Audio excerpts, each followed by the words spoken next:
നമസ്കാരം, എല്ലാവർക്കും പ്രവാസി മലയാളിയിലേക്ക് സ്വാഗതം. നാട്ടിലെ പ്രാരാബ്ധങ്ങൾ തീർക്കാനാണ് പലരും പ്രവാസ ജീവിതം തിരഞ്ഞെടുക്കുക. നിരവധി പ്രവാസികളാണ് ഇത്തരത്തിൽ ഗൾഫ് നാടുകളിലേക്ക് തൊഴിലന്വേഷിച്ച് എത്തുന്നത്. ഏജന്റുമാർ മുഖേനയും അല്ലാതെയുമായി നിരവധി പേർ എത്തുന്നുണ്ട്. എന്നാൽ ഏജന്റുമാർ മുഖേന എത്തുന്ന ചിലർ ഗൾഫ് രാഷ്ട്രങ്ങളിൽ എത്തിക്കഴിഞ്ഞതിനു ശേഷമാണ് ഇവരുടെ കെണിയിൽപ്പെട്ടു എന്ന സത്യം മനസ്സിലാക്കുന്നത്. അപ്പോഴേക്കും ഒരു വൻ തുക ഈ ഏജൻസികൾ കൈപ്പറ്റി കഴിഞ്ഞിട്ടുണ്ടാകും.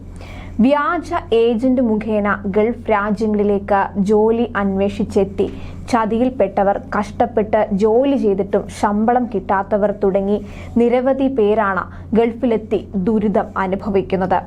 ഇത്തരത്തിൽ പല സംഭവങ്ങളും പുറത്തു വരുമ്പോഴും അത് വീണ്ടും ആവർത്തിക്കപ്പെടുകയാണ്. സൗദിയിൽ ജോലിക്കെത്തിയ ഇപ്പോൾ നഴ്സുമാരാണ് ദുരിതക്കയത്തിൽ കഴിയുന്നത്. അതും ഗർഭിണി ഉൾപ്പെടെ ഇക്കൂട്ടത്തിലുണ്ട്. റിക്രൂട്ടിംഗ് കമ്പനി എക്സിറ്റ് വിസ നൽകാത്തതിനെ തുടർന്ന് സൗദി അറേബ്യയിൽ ഗർഭിണി ഉൾപ്പെടെ 7 നഴ്സുമാരാണ് കുടുങ്ങിക്കിടക്കുന്നത്.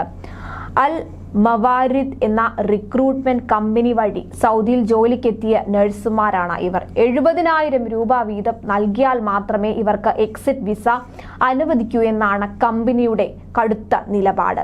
നാട്ടിൽ ഏജന്റിന് ലക്ഷക്കണക്കിന് രൂപ നൽകിയാണ് ഇവർ സൗദിയിലേക്ക് എത്തുന്നത്.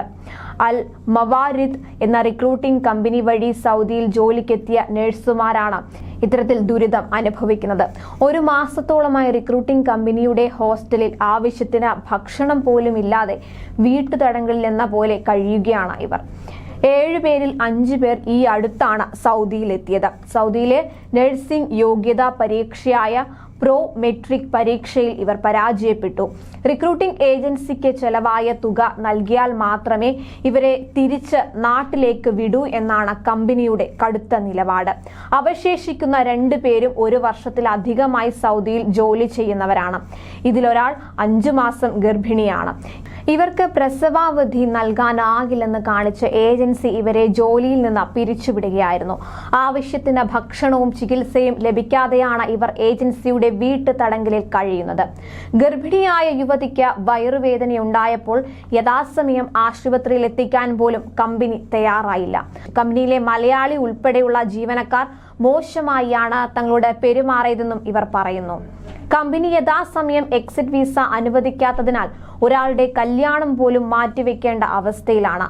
നഴ്സുമാരുടെ പരാതിയുടെ അടിസ്ഥാനത്തിൽ എക്സിറ്റ് വിസ അനുവദിക്കണമെന്നാവശ്യപ്പെട്ട് റിയാദിലെ ഇന്ത്യൻ എംബസി കമ്പനിക്ക് കത്ത് നൽകിയിട്ടുണ്ട്.